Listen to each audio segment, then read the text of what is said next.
Hey guys, Ron here. So in today's video, I'm going to teach you how to add the super slick 3D card effect to your Next.js app. I first discovered this from a friend of mine. I saw it on his personal site and I was like, wow, that looks really cool. How did you do that? Did you build from scratch? And he was like, nope, there's a library for that. And I've actually used it in my personal site where I listed all of the apps I built. So let's get started. Alright, first of all, let's go to Ace UI. I'll put the link in the description down below, or you can just Google Ace UI. They have this 3D card effect, a card perspective effect, hover over the card to elevate the card elements. Looks really cool to me. So let's just start by installing the component. I'll click here. I'm using npm. If you're using yarn or pnpm, whatever, just choose the one you're using. And then I'll come back to my code editor. Zoom in a little bit so you can see. Open your terminal by doing Command J, and then just run this.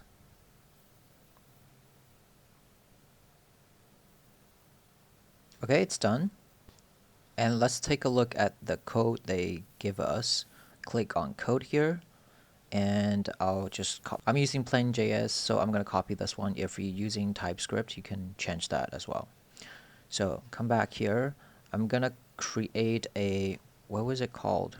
3D card demo. Okay, so coming to my component folder, I'll create a file, 3D card demo.js, and I'll paste that code here and get rid of those brackets. For some reason they put it here, don't know why. And in our root page.js file, we will import that 3D card demo. Yes. That's it. Okay, let's just take a look. And it says module not found, can resolve. This is because my file structure is a little bit different, but because my stuff is under source, component, and I'm just going to change the path here. You might not have this issue. Okay.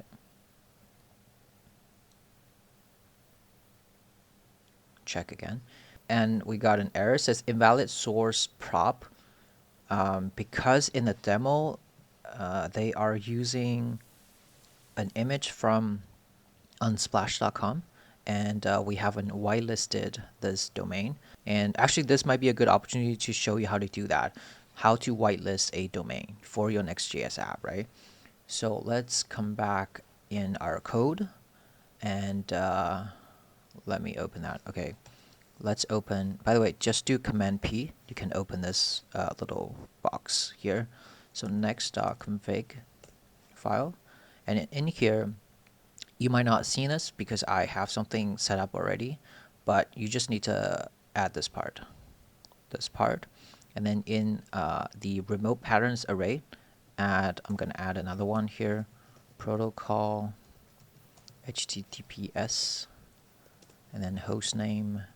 It's going to be images.unsplash.com. Of course, you can just use a local image file. But in case you're using an URL, external URL, you need to do this. So let's save this part, then come here.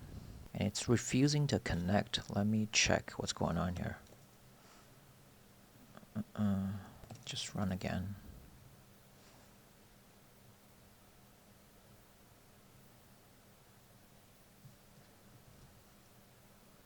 Does it work? And it works. Come on, show the image. Where's the image? There you go. There you go. All right, look at that. So that's it. I hope you got it. It's really simple and straightforward to add this little component, and I thought it's really cool to give your website a little pop, right? Give it a little personality to it. I hope you enjoy it, and give it a like, comment, and subscribe.